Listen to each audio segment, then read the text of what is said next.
बिस्मिल्लाहिर्रहमानिर्रहीम, अस्सलाम वालेकुम। आप देख रहे हैं सीधी बात बीनर सलीम के साथ। एक वक्त हुआ करता था जब पाकिस्तान का मुकाबला भारत से हुआ करता था, हर लिहाज से, इकॉनमी के पॉइंट ऑफ व्यू से, खेल के पॉइंट ऑफ व्यू से, एंटरटेनमेंट के मैदान के पॉइंट ऑफ व्यू से। लेकिन अब वो दिन चले गए और भारत से इसलिए हुआ करता था क्योंकि हम दोनों ममालिक यानी पाकिस्तान और भारत एक ही टाइम पर अंग्रेज़ों की जो कब्ज़ा था उससे आज़ाद हुए। अब उसके बाद पाकिस्तान का मुकाबला बांग्लादेश से होना शुरू हो गया। उस वक्त का जो मशरक़ी पाकिस्तान है, जो कि अब का बांग्लादेश है, कहने को तो अगर स्टैट्स को देखा जाए तो मुकाबला बांग्लादेश से भी नहीं बनता, लेकिन फिर भी चलें हम कह लेते हैं कि जी 1971 में या 1971 में बांग्लादेश बना। लेकिन वो मुल्क भी पाकिस्तान से मईशत के मैदान में बहुत आगे चला गया है। अगर मैं सिर्फ आपको कुछ चीज़ें पाकिस्तान और बांग्लादेश के हवाले से बता दूं तो बांग्लादेश आज कहाँ खड़ा है, किस मुकाम पर पहुंच गया है, उसकी मईशत कितनी मुस्तहकम है, आपके रोंगटे खड़े हो जाएंगे, आपके होश उड़ जाएंगे। जैसे कि बांग्लादेश ने अपना बजट पेश किया है, पाकिस्तान ने भी इसी महीने चंद दिनों के अंदर अपना बजट पेश करना है कि अगला माली साल पाकिस्तान के लिए कैसे होगा, उसका एक तखमीना लगाना है। सबसे पहले अगर मैं आपको बांग्लादेश की ग्रोथ के बारे में बताऊं कि उनकी ग्रोथ रेट क्या है तो वो 7.5% है। और पाकिस्तान की अगर मैं ग्रोथ रेट की बात करूं, जो पाकिस्तान ने अपना टारगेट सेट किया है, ये ग्रोथ रेट नहीं है, पाकिस्तान ने ये टारगेट सेट किया है कि जो अगला माली साल आने वाला है उसके अंदर हमारी इतनी ग्रोथ रेट हो गई ना तो भाई हम तो बस शुक्राने के नफल पड़ेंगे। वो ग्रोथ रेट है 3% का। अगर मैं बात करूं बांग्लादेश की महंगाई के तखमीने की कि वहाँ पे इन्फ्लेशन रेट क्या है, तो वो सिंगल डिजिट में है, जो कि है 6.5%, 6.5%। और अगर किसी भी मुल्क का जो महंगाई का तखमीना है वो सिंगल डिजिट में हो तो आप उससे अंदाज़ा लगा सकते हैं कि वो मुल्क किस हद तक तरक्की कर रहा होगा या किस हद तक खुशहाल होगा। लेकिन अगर मैं आपको पाकिस्तान के बारे में बताऊँ तो पाकिस्तान का जो महंगाई का तखमीना है वो डबल डिजिट में है, 21%, 21%। अगेन ये टारगेट है कि अगर हम 21% तक पाकिस्तान की इन्फ्लेशन को ले जाएंगे ना तो ये तो बहुत ही कोई बड़ा हमने काम कर दिया। इसके अलावा अगर मैं आपको ये बताऊं कि 1971 में बने बांग्लादेश के पास अपने कितने पैसे हैं, तो उनके खजाने के अंदर, उनके अकाउंट के अंदर, मुल्क का जो अकाउंट है उसमें 31 अरब डॉलर्स पड़े हुए हैं जो कि बांग्लादेश के अपने जाती हैं।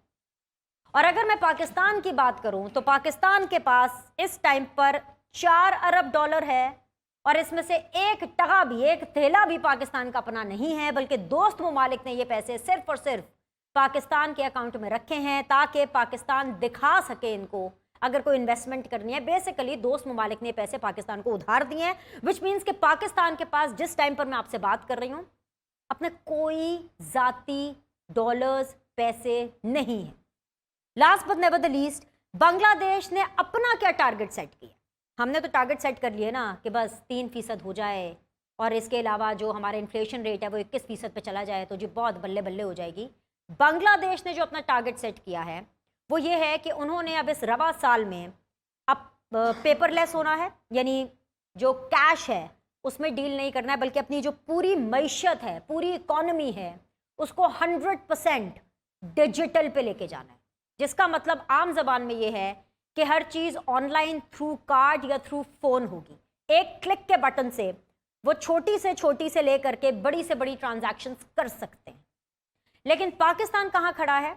पाकिस्तान ये खड़ा है कि हम डिस्कस करेंगे कि पाकिस्तान में मज़ीद कितनी पार्टियाँ टूटेंगी। पाकिस्तान की जो एक पार्टी है पाकिस्तान तहरीक-ए-इंसाफ, जो कि नरगे में है, जो ज़ेर अताब है, उसके कितने हिस्से होंगे, कितने लोग उसको छोड़ करके जाएंगे, और क्या आने वाले इंतखाबात के अंदर पीटीआई का कोई नाम लेवा होगा कि नहीं होगा। तो यही हम आपको बताने की कोशिश करेंगे और यही हम अपने पैनलिस्ट से जानने की कोशिश करेंगे। आज के पैनलिस्ट मैं आपके सामने रख देती हूँ। मुझे ज्वाइन किया जी शैला रज़ा साहिबा ने, गवर्नमेंट को रिप्रेजेंट करी है, पाकिस्तान पीपल्स पार्टी से उनका ताल्लुक है। अस्सलाम वालेकुम, खुश आमदीद। मुझे ज्वाइन किया जी वेरी ऑनरेबल अली गौहर बलोच साहब ने, again from the government benches, Noon League से उनका ताल्लुक है। अस्सलाम वालेकुम, खुश आमदीद। अली, मेरे पास तो मतलब डिप्रेशन ही है, तो आप प्लीज़ थोड़ा सा हमारा डिप्रेशन ज़रा सही करें। जो बांग्लादेश ने जो बजट पेश किया है और जो बांग्लादेश के टारगेट्स हैं उनको देख करके एटलीस्ट मुझे आपका नहीं पता, मुझे बड़ा दुख हो रहा है, मुझे बड़ी जेलसी हो रही है। पाकिस्तान इसके करीब करीब कब पहुंचेगा? क्या ये जो बजट आ रहा है, जो तखमीना लग रहा है, उसके अंदर कोई महंगाई कम होगी, कोई ग्रोथ रेट बढ़ेगा, कोई पाकिस्तान के पास अपना कोई पैसा होगा, पाकिस्तान की आवाम की कोई सुनी जाएगी सर कि नहीं सुनी जाएगी? बिस्मिल्लाहिर्रहमानिर्रहीम।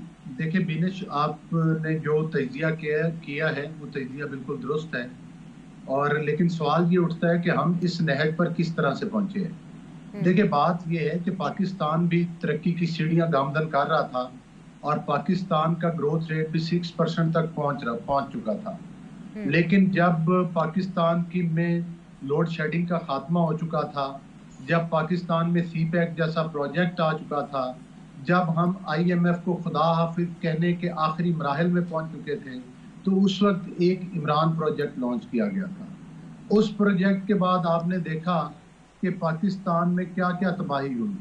ना सिर्फ मुआशी तबाही हुई, ना सिर्फ सियासी तबाही हुई, बल्कि पाकिस्तान में इसके साथ साथ करप्शन का बाजार भी बड़ी शिद्दत के साथ गर्म हुआ। और कहने को तो यही बातें हैं कि शायद हम अपनी कोई मुखालिफ पार्टी मतलब है कि समझ के उसको क्रिटिसाइज करते हैं, लेकिन बदकिस्मती ये है कि ये हकायक भी यही है और ये दुरुस्त हकायक भी यही है। देखें, अगर 2018 का इलेक्शन चोरी ना किया जाता तो आज शायद जो आप कंपैरिजन कर रही हैं हमारा बांग्लादेश से कहीं बेहतर होता। लेकिन पता नहीं वो कौन से अवामिल हैं जो तरक्की करते हुए पाकिस्तान में ऐसी लकीर फेंक देते हैं जिसके बाद पाकिस्तान की तरक्की रुक जाती है और पाकिस्तान ऊपर जाने की बजाय नीचे आना शुरू हो जाता है। आज काफी मतलब है कि उस सिलेक्टेड गवर्नमेंट को एक जमहूरी तरीके से हटाया गया, और उस हटाने के बाद जो खमियाजा पाकिस्तान ने भुगता है, और जो जिन कामों की जसारत पाकिस्तान का दुश्मन भी नहीं कर सका पाकिस्तान के खिलाफ, वो एक सो कॉल्ड सियासी पार्टी, जिस जत्थे को हम सियासी तो नहीं कह सकते, उन्होंने वो काम किए हैं जो पाकिस्तान का बदतरीन दुश्मन भी पाकिस्तान के साथ नहीं कर सकता। तो मैं समझता हूं कि इंशाअल्लाह ताला अब हमने दोबारा से मेहनत शुरू की है। आज सूरत-ए-हाल ये भी है कि IMF के बगैर जो है हमने अरबों डॉलर के कर्जे वापस कर चुके हैं, और अभी तक IMF की किस्त नहीं मिली। जो लोग ये कहते थे कि पाकिस्तान, और प्रोपेगेंडा करते थे कि पाकिस्तान डिफॉल्ट करने जा रहा है, उन लोगों के अज़ाइम जो है वो कामयाब नहीं हुए, और अल्हम्दुलिल्लाह इन बुरे मुआशी हालात में भी पाकिस्तान ने नॉन डिफॉल्ट किया है और नॉन डिफॉल्ट करेगा इंशाअल्लाह। आगे आपको पता है कि हम इलेक्शन की तरफ बढ़ रहे हैं, और हम तवक्को करते हैं कि इस इलेक्शन के बाद अगर मैं तो समझता हूँ कि इस फितने को और उस इलेक्शन चोरी की पैदावार के सिलसिले में जो फितना इस मुल्क पर मुसल्लत हुआ था, अगर हम और अवाम और आप और हम सब मिलकर उस पर काबू पा लेते हैं, तो वो दिन दूर नहीं है कि जो पाकिस्तान जो है वो तरक्की की मुकाबिल तय करेगा। आज हमारी वो तमाम पॉलिटिकल पार्टी जो हम एक दूसरे के मद्दे मुकाबले इलेक्शन कॉन्टेस्ट करते हैं, और आइंदा इलेक्शन में भी एक दूसरे के मुकाबले में इलेक्शन कॉन्टेस्ट करेंगे, लेकिन फिर भी हमने अपनी सियासी रवायात को कायम रखा हुआ है। हम एक एजेंडे पर इकट्ठे हैं, और वो एजेंडा है कि पाकिस्तान की मईशत को संभालना, पाकिस्तान की सियासत को संभालना, और पाकिस्तान में सियासी इक़्तिदार को दोबारा से बेहतरी की तरफ लेकर जाना। बिल्कुल, पाकिस्तान के अंदर तो सिर्फ सियासी इक़्तिदार ही चल रही है, सियासी इक़्तिदार ही चल रही है, सियासी पार्टियों का क्या करना है, सियासी कारकुनान का क्या करना है, यही चल रहा है। मेरे साथ बने रहिए अली गौहर बलोच साहब, आपको पॉइंट आगे मैं शैला रजा साहिबा को शामिल कर लूँ।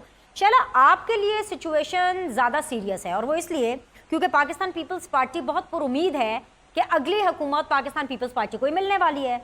तो मुझे नहीं लगता कि मुझे आप जैसी कारकुन को या पीपल्स पार्टी जैसी इतनी मैच्योर जमात को ये याद कराने की ज़रूरत है कि अगर उम्मीद हुकूमत में आने की इतनी ज़्यादा है तो चैलेंजेस इससे कहीं ज़्यादा होंगे। खजाना खाली पड़ा है, बांग्लादेश तक से हम इतने पीछे हैं, हम बांग्लादेश का मुकाबला नहीं कर पा रहे हैं, तो भारत हो, चाइना हो, वो तो दूरस, क्या करेंगे? अच्छा, बहुत शुक्रिया बेनिश। देखें, मैं समझती हूँ कि हर पार्टी की ख्वाहिश है और होनी चाहिए कि वो इलेक्शन कंटेस्ट करे और अवाम की सपोर्ट से हुकूमत बनाए। जब हमने जो है मुशर्रफ के बाद हुकूमत संभाली थी, उस वक्त भी खजाना खाली था, ऐसा नहीं है। और कोलिशन फंड भी जो है वो सबकी जेबों में जा चुका था। हमने अल्हम्दुलिल्लाह मईशत की जो पटरी है उसे सीधा किया, एग्री बेस्ड पॉलिसीज जो हैं उनको फरोग दिया, और पाकिस्तान के रिकॉर्ड जो है वो एग्रीकल्चर जो है वो एक्सपोर्ट हुई, बढ़ी, नौकरियां दी हमने, और चाइना, सिंगापुर से गवादर लेके चाइना को दिया, और इसके अलावा ना सिर्फ आईनी तब्दीलियां की, गैस पाइपलाइन का काम किया, सब मतलब ये वो बहुत सारे काम है जो कि एक ऐसी हुकूमत जो 126 मेंबर के साथ थी उसने किया, और अल्हम्दुलिल्लाह स्मूथ ट्रांसफर ऑफ पावर किया। तो मैं समझती हूँ कि हमारी सिर्फ पॉलिटिकल स्टेबिलिटी होनी चाहिए, सब कुछ सही हो जाता है, लेकिन हुकूमत जो है वो अगर अनाड़ियों के हाथों में ना हो। तो सर आपके पास शैला कोई प्लान है, मौशी प्लान है? और अगर प्लान नहीं भी है, चले अभी आपकी हुकूमत नहीं आई, तो इस बजट से आपकी क्या एक्सपेक्टेशन है? आप शेयर कर रही हैं इस हुकूमत को नून लीग के साथ, चाहे वजीर खजाना आपके हों या ना हो, लेकिन हुकूमत में आप लोग का शेयर है। इस बजट से आप एक्सपेक्ट क्या कर रही हैं? आवाम के लिए क्या होगा इस बजट? मैं समझती हूँ कि बेहतर बजट होगा। सरकारी मुलाजमीन की तनख्वाहें भी बढ़ाई जा रही हैं, और एक कोशिश की जा रही है कि इतने सख्त माहौल में रिलीफ दिया जाए। अगर आप देखें तो डॉलर भी नीचे आया है, और अशियाए खुर्दनोश की चीज़ों को भी कमी हुई है उसमें, और एक ज़रा सा सांस आया है, पेट्रोल की कीमत भी कम हुई है, तो बेहतरी की तरफ हम चल पड़े हैं। ठीक है। जो इंतखाबात के हवाले से जो खबरें आ रही हैं, अली गौहर बलोच साहब, मैं आपसे आगाज़ करना चाहूँगी सियासत के हवाले से गुफ्तगू का। मईशत के मामला तो जाहिर सी बातें चलते रहेंगे। मैं तो हतमी तौर पर नहीं कह सकती कि पाकिस्तान की मईशत किस तरफ जा रही है या क्या हो रहा है, लेकिन सियासी तौर पर जो इस तरह से हम चीज़ें देख रहे हैं, एज अ पॉलिटिकल एनालिस्ट, मैं ये ज़रूर कह सकती हूँ कि पाकिस्तान के अंदर सियासत जोड़ तोड़ की ही चल रही है, हमेशा की तरह। लेकिन इंतखाबात को लेकर के एक सवाल उठ रहा था, मतलब पहले चाहे वो पंजाब के इंतखाब हो, KPK के इंतखाब हो, एक डेट आई भी पंजाब के इंतखाब के लिए बीच में कोई 8 अक्टूबर की। लेकिन सर अब ये सुनने को आ रहा है कि इंतखाबात जो हैं वो 8 अक्टूबर को भी नहीं होंगे, चाहे पंजाब के चाहे जनरल इलेक्शंस, वो 8 अक्टूबर को नहीं होंगे बल्कि अगले साल होंगे, 2024 में होंगे। क्या ये बात ठीक है सर? पार्लियामेंट एक्सटेंशन ले रही है?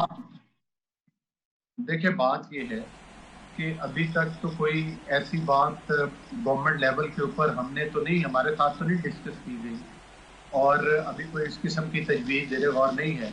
जो इंतखाबात हैं वो अपने वक्त पर ही होंगे और अक्टूबर में भी होंगे, लेकिन इस किस्म की बातगाश्त होती हैं।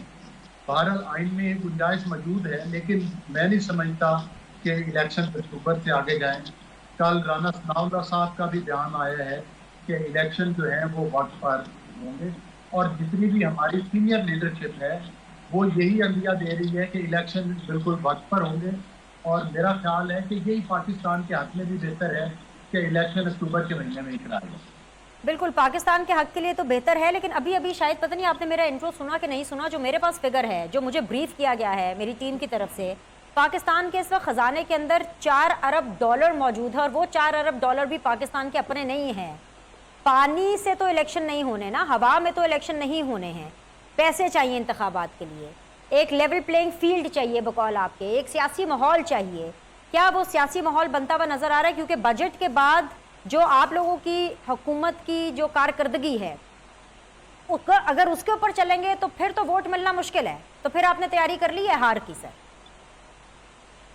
नहीं, देखिए बात यह है कि कोई पार्टी भी हारने के लिए इलेक्शन कॉन्टेस्ट नहीं करती, और दूसरी बात यह है कि जाहिर है कि एक सियासी वर्कर की हैसियत से मेरा आपके से सोचने का जो अंदाज है वो ज़रा मुख्तलिफ है।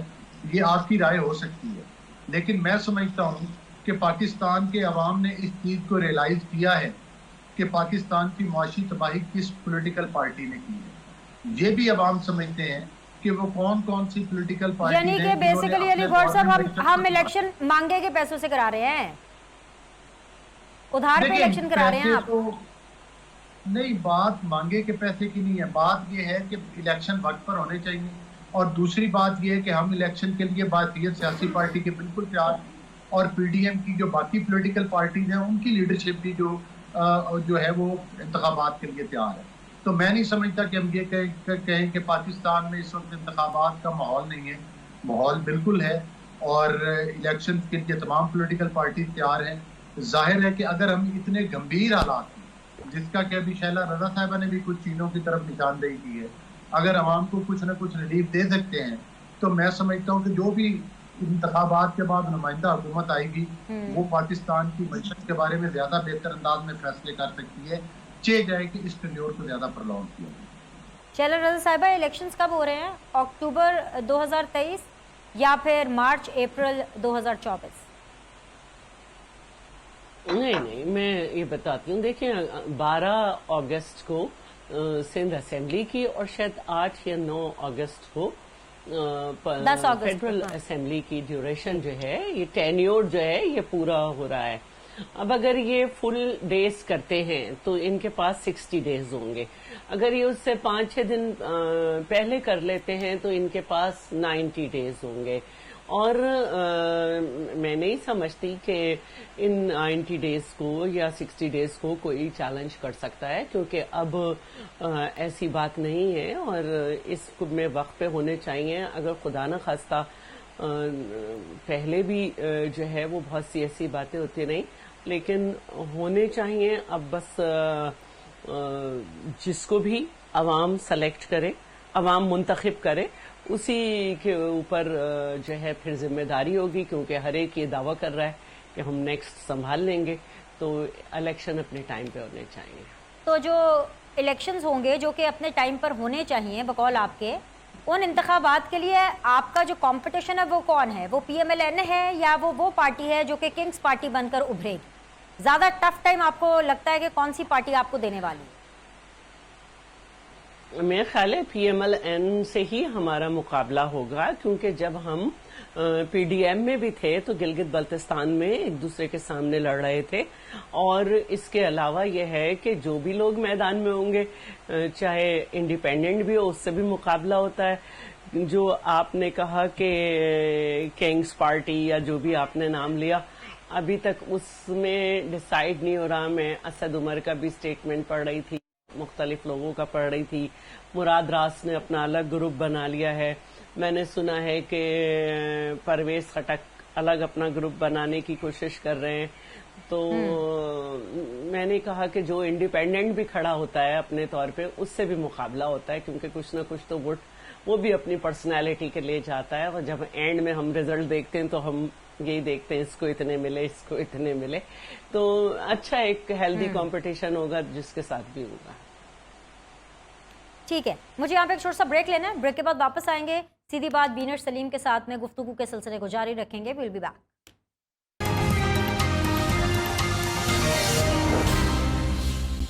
बिस्मिल्लाहिर्रहमानिर्रहीम, अस्सलाम वालेकुम। आप देख रहे हैं सीधी बात बीनर सलीम के साथ। सीधी बात जोन के अंदर मुझे ज्वाइन किया हुआ जी वेरी ऑनरेबल शैला रजा साहिबा ने, मुझे ज्वाइन किया हुआ है वेरी ऑनरेबल अली गौहर बलोच साहब ने। दोनों हुकूमत को रिप्रेजेंट कर रहे हैं, ऑफ कोर्स अपनी अपनी respective parties, PMLN and Pakistan Peoples Party. Ali Gauhar Baloch Sahab, मैं आपको कुछ दिखाना चाहती हूँ शो में आगे बढ़ने से पहले, और ये लाइटर नोट पर ही मतलब आपको दिखाना चाहती हूँ, और इस वीडियो को लाइटर नोट पर ही रखिएगा। ज़रा देख लीजिए, क्योंकि कुछ दिनों पहले तैयब उर्दगान साहब जो हैं वो दोबारा सदर मुंतखब हुए टर्की के, और वहाँ पर उनकी मुलाकात हुई हमारे चीफ एग्जीक्यूटिव शहबाज शरीफ साहब से। अब एक छोटी सी एक मुलाकात होती है, जाहिर सी बात है, बिकॉज और बहुत से लोग होते हैं जिन्होंने विशेस देनी होती हैं, और ऐसे में जो शहबाज शरीफ साहब हैं वो उनको पाकिस्तान से लाई हुई अपनी सौगात के बारे में बता रहे हैं। और जो पाकिस्तान से सौगात टर्की गई है वो है आम, मैंगोज़ गए हैं। और ये आपको इस वीडियो की ऑडियो की भी ज़रूरत नहीं है। उसकी वजह यह है कि शहबाज शरीफ साहब के हाथ के इशारे आपको बता रहे हैं कि वो आम लेकर के आए हैं। अब आम की नस्ल कौन सी लेकर के आए हैं ये नहीं मुझे पता, लेकिन मैंगोज़ हैं। और उन्होंने जो ये तोहफ़ा दिया है वो ना सिर्फ सदर तैयब उर्दगान को दिया है, बल्कि उनको स्पेशली बताया है कि ये तोहफ़ा उनकी बेगम साहिबा के लिए भी है।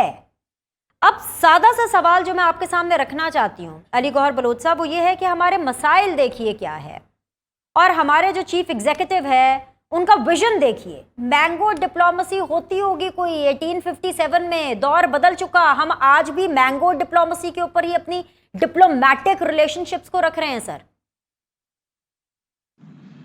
नहीं, देखें, पहली बात तो ये है बेनिश के अगर वजीर आजम साहब ने कोई तोहफा दिया है तो आम आजकल मौसम के लिहाज से भी आपको पता है कि हमारा बेहतरीन फल है, और मैं मीडिया पे पढ़ रहा था कि तैयब उर्दगान साहब ने तारीफ भी की है पाकिस्तानी आमों की। तो मैं समझता हूँ कि इसमें तो कोई मज़ायका नहीं है।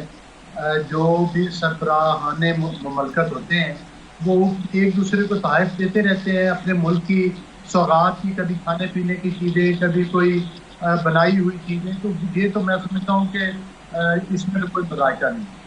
बाकी आपको पता है कि जिस तरह से पिछले दिनों टर्की में जो है मतलब है कि वो ज़ल्ज़ला आया था, तो इस ज़ल्ज़ले के दौरान पाकिस्तान ने और पाकिस्तान की हुकूमत और अवाम ने अपने उन भाइयों को जो कि मुतासरीन थे, उनकी बड़े पैमाने पर हमने मदद की थी और जिसमें हमारी सिविल सोसाइटी ने भी हिस्सा लिया था।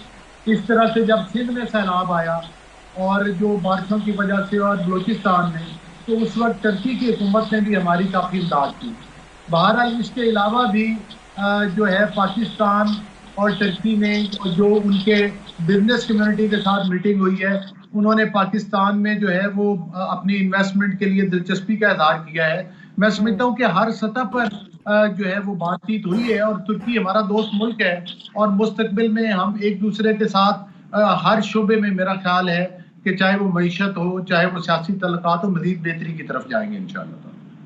ठीक है जी, अच्छी बात है, लेकिन आम जो हैं वो हिट रहे हैं बाकी मुलाकात से भी कहीं ज़्यादा। जो खबरें जो ज़्यादा आई हैं और जो रिएक्शन भी आया बकौल आपके, जो अभी अपने इस शो में बताया कि जी बड़ी तारीफ हुई है, आप कहीं पे पढ़ रहे थे, वो भी आमों के बारे में हुई है। बाकी मुझे बायलैटरल टाइज के बारे में मालूम नहीं है। लेकिन शैला रज़ा साहिबा, वज़ीर आज़म साहब जो हैं वो क्या कर रहे हैं, किस तरह से मैंगो डिप्लोमेसी कर रहे हैं, वो तो आपको मैंने बता दिया। जो हमारे वज़ीर ख़ारजा है, क्या जब वो भी कहीं पर जाते हैं और क्योंकि आजकल मौसम आम का चल रहा है, तो वो भी जाकर ये कहते हैं कि ये आधे आम आपके लिए और आधे आम आपकी बेगम के लिए, क्या वो भी जो अपने डिप्लोमेटिक टाइज हैं वो मैंगो डिप्लोमेसी के ऊपर बेस कर रहे हैं? और ये कितना नॉर्मल है कि ये आम आपके लिए है और ये आपकी आधे आम आपकी मिसेस के लिए है? देखिए अभी G20 की ममालिक की जो कॉन्फ्रेंस हुई थी उसमें हमारा 7 तुर्की समेत और भी ममालिक ने दिया, तो इसका मतलब है कि हमारी डिप्लोमेसी अच्छे लेवल पे है। दूसरी बात यह है कि ये आपके अपने ताल्लुकात के ऊपर डिपेंड करता है कि आप किस हद तक मजाक कर सकते हैं और किस हद तक एक दूसरे से बात कर सकते हैं। आई थिंक ये मैं इसको ऐसा नहीं समझती कि इस बात को हम बात करें। यकीनन तुर्की से हमारे बहुत अच्छे ताल्लुकात हैं और वज़ीर आज़म साहब ने अगर अज़राह मजाक उनसे या अपने ताल्लुकात की बेस पर ये बात की है कि, तो ये मैं ऐसा नहीं समझती। हम बहुत से लोगों से, हमारे बड़े भी जो होते हैं, हमारा अपना जो एक रिलेशन होता है उस पर हम फ्री होके बहुत कुछ बात कर लेते हैं। तो ये एक ऐसा मौका नहीं था कि जिस पे कोई ऐसी बात होती। ठीक है अली गौहर बलोच साहब, जो इल्ज़ाम पाकिस्तान तहरीक इंसाफ आप लोगों पर लगाती थी, पीपल्स पार्टी पर लगाती थी, वो अब उन पर भी लग रहा है, क्योंकि उनके 2 वज़राए आला पार्टी को छोड़ गए हैं। एक है जी परवेज़ खटक साहब और एक है जी उस्मान बुज़दार साहब। और माशाल्लाह सिर्फ छोड़ने की खबर नहीं है, जाहिर सी बात है, खबर ज़्यादा इसलिए बड़ी है क्योंकि उनके ऊपर भी करप्शन के इल्ज़ाम है। और उससे भी बड़ी खबर ये है कि 2018 में जब पाकिस्तान तहरीक इंसाफ की हुकूमत आई थी, तो तब पाकिस्तान का जो नंबर था करप्शन इंडेक्स पे, वो 117 था। और उसके बाद 2021 में जब पाकिस्तान तहरीक इंसाफ की हुकूमत थी, तब वो नंबर 117 से जंप करके 140वें नंबर पर चला गया। तो जो ताने आपको देते थे, अब वो खुद उनको ये ताने सुनने को मिल रहे हैं। लेकिन फ़र्क ये है कि अब हुकूमत आपकी है। जो इनके ऊपर करप्शन के इल्ज़ामात हैं, जो इनके ऊपर करप्शन है, जिसकी वजह से पाकिस्तान का इतना नाम खराब हुआ, इंडेक्स लेवल के ऊपर पाकिस्तान का नाम 117 से 140 पे आ गया, आप उसके लिए भी कुछ पूछगछ करेंगे कि सिर्फ 9 मई के वाकयात के ही हवाले से पूछगछ हो? देखें, प्रोग्राम का टाइम खत्म हो रहा है। कहने को तो इस टॉपिक पर बहुत तवील बात की जा सकती है, लेकिन बात यह है कि बिनिश जो सूरत हाल, इमरान नई साहब तो कहते थे कि मैं पाकिस्तान के पासपोर्ट की इज्जत बढ़ाऊंगा। उनके दौर में आपको पता है कि पाकिस्तान के पासपोर्ट की इज्जत रुल गई और हमारा नंबर काफ़ी नीचे आ गया। ये कहते थे मैं 90 दिन के अंदर करप्शन का खात्मा कर दूंगा। खुद जिस तरह से कि उनकी एहलिया की और पाकिस्तान की तारीख में ये पहली बार हुआ है कि उन्होंने करप्शन में अपनी घरेलू खवातीन को जो है फ्रंट मैन के तौर पर इस्तेमाल किया, जिसमें बुशरा बीबी और फराह साहिबा के भी बड़े चर्चे हैं।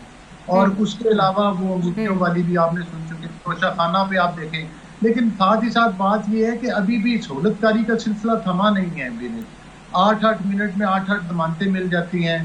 परवेज लाई साहब को पकड़े तो उनको जनाब नेक्स्ट डे उनकी बरीयत का फैसला आ जाता है, जिस पर कि मौजूदा निगरान हुकूमत भी तशवीश का इजहार कर रही है और पाकिस्तान के दीगर इदारे भी कर रहे हैं। यहाँ पर तो फिर 4-3 के फैसलों को भी तस्लीम नहीं किया जाता। तो बहुत सारे सवालिया निशान है। इस पर तो आपका एक अलग प्रोग्राम बनता है, आप वो प्रोग्राम करें। ये वाकई बड़े परेशान कुन सूरत है। हम लोग तो जा रहे हैं, फॉरेन फंडिंग केस में भी ये एक्सपोज हो चुके हैं। सुनामी ट्रीज का किस्सा जो है वो भी आपके सामने है। तोशा खाना का केस हमने दिया, ये कहते हैं झूठा है या सच्चा है, उसके ऊपर स्टे ऑर्डर देने की तो मैं नहीं समझता कि कोई जरूरत थी। केस को तो चलना चाहिए था। तो जाहिर है कि कोई है जो इमरानियत और इमरान की करप्शन को और उसके नजरिया फिक्र जिसने पाकिस्तान को उजाड़ा है उसका तहफ़्फ़ुज़ करने की नाकाम कोशिश कर रहा है। लेकिन हुकूमत अपने तौर पर तो कोशिश कर रही है कि इन चोरों और डाकुओं को अपनी गिरफ्त में लाया जाए, इदारों के अंदर और आइन और कानून के कटहरे में ला के खड़ा किया जाए। और ये पाकिस्तान के लिए जरूरी है। अगर लूटा हुआ इनसे पैसा वापस मिले तो पाकिस्तान के खजाने को भी काफी फर्क पड़ सकता है। लेकिन यही तो मैं कह रहा हूँ, आपने जो अभी बांग्लादेश के साथ कंपैरिजन किया है पाकिस्तान का, यही वो वजूहात है जिस वजह से हम इस नैज पर पहुंचे। हम 2018 में इस नैज पर नहीं थे, हम 2017 में इस नैज पर नहीं थे। पीपल्स पार्टी की गवर्नमेंट आई, उन्होंने कुछ बेहतर किया। पीएमएलएन की गवर्नमेंट आई, उन्होंने मजीद बेहतर किया। लेकिन इमरान न्याजी साहब ने तो पूरे मुल्क को सियासी और मौसी तौर पर डबो के रख दिया है। तो ये आपकी बात दुरुस्त है कि इस करप्शन को वो 90 दिन के झांसे, वो सारे ख्वाब, वो 50 लाख घर, वो कितने करोड़ नौकरियां, वो सब वो लेकिन ये बात भी अपनी जगह पर बरकरार है कि पंजाब जैसे इतने बड़े सूबे का बेड़ा गर्क करने के बाद जो साबिक आपके चीफ मिनिस्टर पंजाब के हैं उस्मान बुज़दार साहब, वो बड़े आराम से पता नहीं कहाँ कोयटा में बलूचिस्तान में बैठ करके प्रेस कॉन्फ्रेंस करेंगे। पार्टी को छोड़ रहे हैं, ठीक है जी, छोड़ रहे हैं भाई, वो पार्टी का चेयरमैन जाने और उस्मान बुज़दार जाने। लेकिन पंजाब जैसे सूबे की ऐसी तैसी फिरने के बाद वो सियासत से ही जा रहे हैं और कोई उनको पूछने वाला नहीं है, कोई उनको रोकने वाला नहीं है, कोई नहीं कहने वाला कि सर जी ये कोई हिसाब किताब तो दे दे। ये बातें भी अपनी जगह पे कायम है। मुझे छोटा सा ब्रेक लेना है, ब्रेक के बाद वापस आएंगे तो डिस्कशन को जारी रखेंगे। Will be back shortly.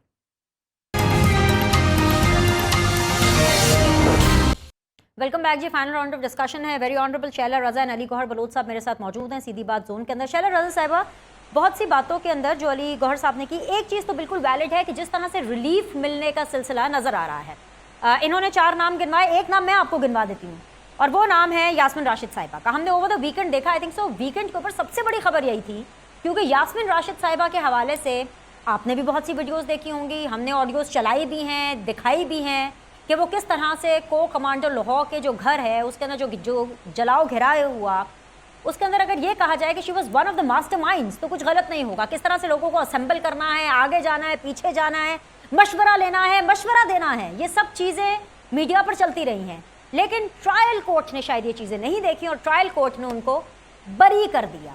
Bell भी की भी मैं बात नहीं करी, बरियत दे दी। तो अपने आप में तो ये चीज़ें अलार्मिंग हैं जिस तरह से हमें नज़र आ रहा है। बिल्कुल, मैं एक बात कहूंगी कि पुलिस को भी देखना चाहिए था कि उन्होंने एफआईआर में उन्हें नामजद किया है या नहीं। पुलिस इतनी काकी तो नहीं है, उसने इस तरह से क्यों काम किया? ये तो पुलिस का काम है ना। देखिए, मेरी तो उनसे जाती कुछ है नहीं, और मेरे और आपके पास सोशल मीडिया पे ये चीजें बाद में आई हैं कि पुलिस के पास पहले गई हैं। तो प्रोसिक्यूशन को देखना चाहिए था कि किस तरह से बात उन्होंने करनी है, क्या करना है। तो सहूलतकारी तो है। और मैं एक बात कहूंगी, आपने कहा कि सिर्फ 9 मई को रोते रहेंगे। 9 मई भी तो इसीलिए हुई ना कि अलकादिर ट्रस्ट में उनको गिरफ्तार किया गया था, गए वो तोशा खाने में थे, फिर उनकी सहूलतकारियां हो गई। फिर आज के ऑर्डर के बाद तो अब तो बहुत कुछ है कि आप फलां का नाम नहीं ले सकते, फलां चीज को डिस्कस नहीं कर सकते। तो वो अभी आप जाहिर है उसे कल डिस्कस करेंगी, तो मैं आज उस पर नहीं बात कर रही। लेकिन चाहे आप देखें बीआरटी का केस हो, उसमें भी सहूलतकारी हुई थी, एक बेंच बना के उसको दफन कर दिया गया था। इसी तरह पीडो का केस है, और इसी तरह जो है नथिया गली हाउसिंग स्कीम का केस है, और बहुत सारे ऐसे केसेस हैं जिसमें ममनुआ फंडिंग में तो एक रिकॉर्ड है कि कितनी तो सहूलतकारियां जारी हैं। और इंसाफ, तहरीक इंसाफ को तारीख इंसाफ के जरिए बचाया जा रहा है। अली गौहर बदौर साहब, एक पॉलिटिकल पार्टी जो कि 9 मई के वाकयात के अंदर उनके जो कारकुनान हैं वो डायरेक्टली इन्वॉल्व पाए जाते हैं, उनके ऊपर एक कार्रवाई हो रही है, तो आपको तो अब उस पार्टी से, पाकिस्तान तहरीक इंसाफ से बिल्कुल भी कोई कंपटीशन महसूस नहीं हो रहा होगा। खबरों की माने तो बल्कि ये न्यू नेटवर्क की ही एक्सक्लूसिव खबर है कि जो जहांगीर खान तरीन साहब का ग्रुप था और अलीम खान साहब का ग्रुप था, वो पिछले 1 महीने तक राब्ते में रहा थ्रू अयाज सादिक साहब, और अब वो राब्ता भी ख़त्म हो गया है। तो क्या आप उस ग्रुप को अपना कंपटीशन समझ रहे हैं, उस पार्टी को अपना कंपटीशन समझ रहे हैं? देखिए, हम नहीं समझते कि जाहिर है सियासत है, कंपटीशन तो किसी के साथ भी हो तो पॉलिटिकल पार्टीज को तैयार रहना चाहिए, तैयारी है भी सही। लेकिन बाकी कोई पॉलिटिकल पार्टी बनाना, कोई पार्टी बनाकर इंतखाबात में हिस्सा लेना, ये तो एक आइन हमें उसकी इजाजत देता है, हक देता है। और अगर वो एक नेचुरल प्रोसेस के जरिए आए पॉलिटिकल पार्टी, चाहे तरीन साहब अगर पार्टी बनाना चाहते हैं तो जरूर बनाएं और इलेक्शन में आए। लेकिन यहाँ सर वो बना रहे हैं पार्टी, है। वो आपसे इजाजत नहीं लेंगे, वो एक्चुअली बना रहे हैं, और मुझे पता नहीं क्यों ऐसा लग रहा है कि बहुत से नून लीग के भी लोग उस पार्टी में शामिल हो सकते हैं।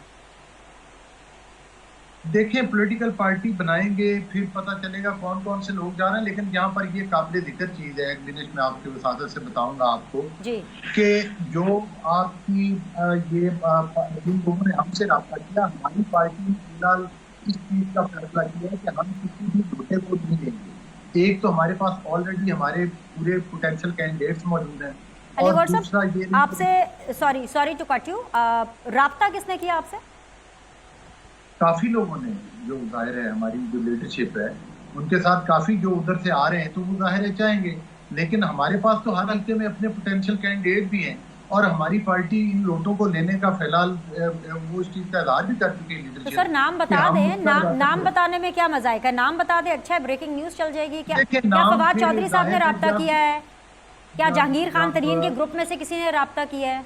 जी, पहली बात तो ये है दिनेश के कुछ लोग जो हैं वो जहांगीर तरीन साहब ने कुछ लोगों से रब्ता किया, लेकिन वो जाने के लिए तैयार नहीं है। जिनमें से वो लोग थे जिन्होंने PMLN का साथ दिया था और जाहिर है उनको टिकट्स के वादे किए गए थे, वो लोग PMLN के टिकट से इलेक्शन कॉन्टेस्ट करना चाहते हैं, वो किसी और पार्टी में नहीं जाना चाहते। दूसरा ये है कि हमारी लीडरशिप ने कैटेगोरिकली कहा है कि हम नए लोगों को नहीं लेंगे, और हम मतलब है कि हमारे पास ऑलरेडी अपने पोटेंशियल कैंडिडेट हैं, और हम इन मुतदाद मतलब है कि जिन लोगों को ऑलरेडी पहले भी ये वो परिंदे हैं जो मुख्तलिफ घोंसलों पे बैठते हैं, तो हम दोबारा मतलब है कि वो क्या कहते हैं, मोमिन एक सुराख से 2 बार नहीं डसा जाता। तो हम नहीं चाहते कि फिर इस किस्म का कचरा उठाकर फिर पार्टी में शामिल करें, फिर कल को वो किसी और पार्टी की तरफ भागने की कोशिश करें। चलिए, प्रोग्राम का वक्त बहुत कम रह गया, लेकिन मैं एक चीज़ बिल्कुल इस बारे में जानना चाहूँगी शैला बीबी आपसे।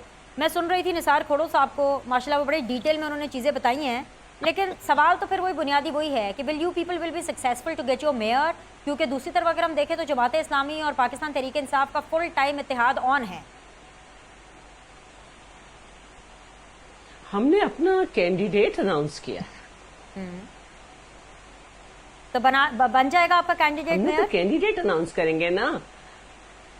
अब तो हमने अपना कैंडिडेट अनाउंस किया है, ये किया जाता है असेंबली में भी। छोटी से छोटी पार्टी अपने कैंडिडेट, स्पीकर, डिप्टी स्पीकर, वजीर आला वगैरह सबके लिए खड़ा करती है। तो हमने अपना कैंडिडेट अनाउंस किए हैं फाइनल। चलिए, हो गया अनाउंस, लेकिन होती तो नंबर गेम है ना शैला? देख लेंगे, नंबर गेम होती नहीं, देख लेंगे मतलब नंबर आपके पूरे हैं कि पूरे करने को देखेंगे? क्या देखेंगे? क्या कल तक हमें क्या खबर मिल रही है? आप देखेंगे कि कौन हमें देता है और कौन नहीं देता, ये तो वक्त ही बताएगा। लेकिन मैं एक बात कहना चाहती हूँ कि नून लीग को तजर्बा हो गया था कि वो लोग जो PTI से टूट कर आए थे, उन्होंने उनको टिकट दिए थे, लेकिन लोग जो हैं वो जीत नहीं सके थे, क्योंकि इन्हीं के जो लोग थे उनका अपना ये फैसला था कि इन लोगों को नहीं देंगे। तो अच्छी बात है कि अपने वर्कर ही को उन्होंने। लेकिन शैला बीबी, आपकी पार्टी ने लोगों को रखा है, PTI के लोग जो PTI को छोड़ गए हैं, अगर वो नून लीग में नहीं गए हैं तो वो जरदारी साहब के पास आए हैं, और आप लोगों ने उनका खुले दिल और हमारे पास अगर आए हैं जी, अगर वो हमारे पास आए हैं तो वो 9 मई के वाकयात में जो लोग इन्वॉल्व नहीं थे वो आए हैं, उन्हें कहीं तो जाना है ना। अगर साफ लोग हैं, उनके ऊपर कोई चार्जेस नहीं है और हमने लिया है तो अच्छी बात है। हमारे ही पास से सारे गए, बहुत से नून लीग में भी, बहुत से PTI में भी। तो जो आपके आप पास लोग देख आए लें, हैं, पंजाब उनको- के हर घर में उनके ऊपर नाना वो दादा फॉर्मूला- बाप ठीक है। वगैरह पीपल्स चलो, पार्टी उनके के ऊपर थे। वो फॉर्मूला अप्लाई नहीं होता जो अभी आप नून लीग को कह रही थी कि उन्होंने सबक सीखा। आपने भी ट्राई एंड टेस्ट करके सबक सीखना। आपको लगता है कि जो लोग पीटीआई को छोड़ करके देखिए, आपके वो पास आए, नून whatever लीग के reasons, लोगों ने उनको उन्हें People's वोट नहीं Party का दिए ना। वोटर वोट करेगा जी। नून लीग के लोगों ने उन्हें वोट नहीं दिए ना। हम तो अपनी पार्टी का टिकट दे रहे हैं ना। नून लीग के लोग तैयार नहीं थे कि उनके जो पुराने कैंडिडेट हैं उन्हें नजरअंदाज किया जाए। आपके लोग ठीक है? तैयार हैं? हम अपनी पार्टी का टिकट दे रहे हैं। हम ये समझते हैं कि शहीद जुल्फकार अली भुट्टो के बाद से पंजाब में हमारी हुकूमत नहीं बनी है, तो यही सियासी लोग हैं जो के आगे पीछे हैं। तो अगर किसी पे करप्शन के चार्जेस नहीं है, 9 मई के वाकयात में इन्वॉल्व नहीं है, तो हमारे पास आए, क्योंकि बहुत सारी हमारे पंजाब में सीटें खाली रही हैं, 200-250 वोट मिले हैं, तो हमने लेना है ना सही लोगों को, जो अगर सही हैं।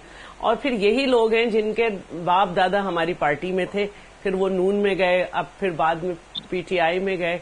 तो अगर वो हमारे घर आ रहे हैं तो बहुत अच्छी बात है। It's completing a full circle, जो कि पाकिस्तान पीपल्स पार्टी कह रही है कि घूम फिर करके वापस वो पीपल्स पार्टी में आ रहे हैं, जो कि पीपल्स पार्टी को छोड़ करके नून में और उसके बाद फिर पीटीआई में गए। आज के लिए इतना ही। हम भी घूम फिर के वापस आएंगे कल आपके पास। तब तक के लिए आपके फीडबैक का इंतजार रहेगा। अल्लाह हाफिज।